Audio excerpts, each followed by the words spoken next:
এই যে দেখুন সবাই এই মসজিদের ভিতরে একটা ভাই নামাজ পড়তেছে। তো ইনি কিরকম নামাজ পড়তেছে অবশ্যই আপনারা দেখতে থাকুন ভিডিওটা। আর উনি যে নামাজ পড়তেছে এই নামাজে কি কোনো মূল্য আছে? আমি একটা ওয়াজে শুনেছি যে এই পৃথিবীতে সব থেকে নিকৃষ্ট চোর হচ্ছে ওই ব্যক্তি যে রুকু সেজদাতে চুরি করে। হ্যাঁ, তো আপনারাই বলুন যে এই যে এই ভাইটা নামাজ পড়তেছে এই নামাজে কি উনি ঠিক মতো পড়তেছে কিনা দেখুন। তো সবার কাছে আমার একটি রিকোয়েস্ট থাকলো, কমেন্টে সবাই জানাবেন যে এই ভাইটার নামাজ ঠিক আছে কিনা।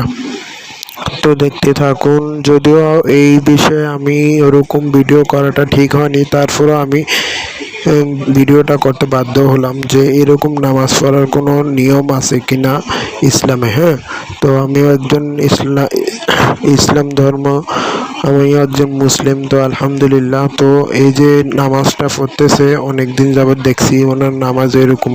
তো আপনাদের কাছে আমার মতামত একটাই হলো যে এই যে ভাইটা নামাজ পড়তেছে তো ওনার নামাজটা ঠিক হয়েছে কিনা, এভাবে কি নামাজ পড়াটা ঠিক?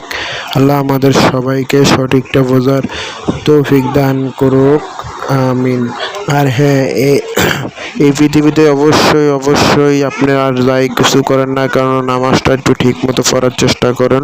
সবার কাছে এই রিকোয়েস্টেই থাকলো, এরকম নামাজ আল্লাহর কাছে কবুল হবে কিনা জানি না, আল্লাহই ভালো জানেন। সত্যি আল্লাহ অতি উত্তম পরিকল্পনাকারী। হে আল্লাহ, আমাদের সবাইকে তুমি সঠিক পথ দেখাও, সঠিক পথে চালাও আর আপনার ইবাদত করার তৌফিক দান করো। অবশ্যই চ্যানেলটা সাবস্ক্রাইব করে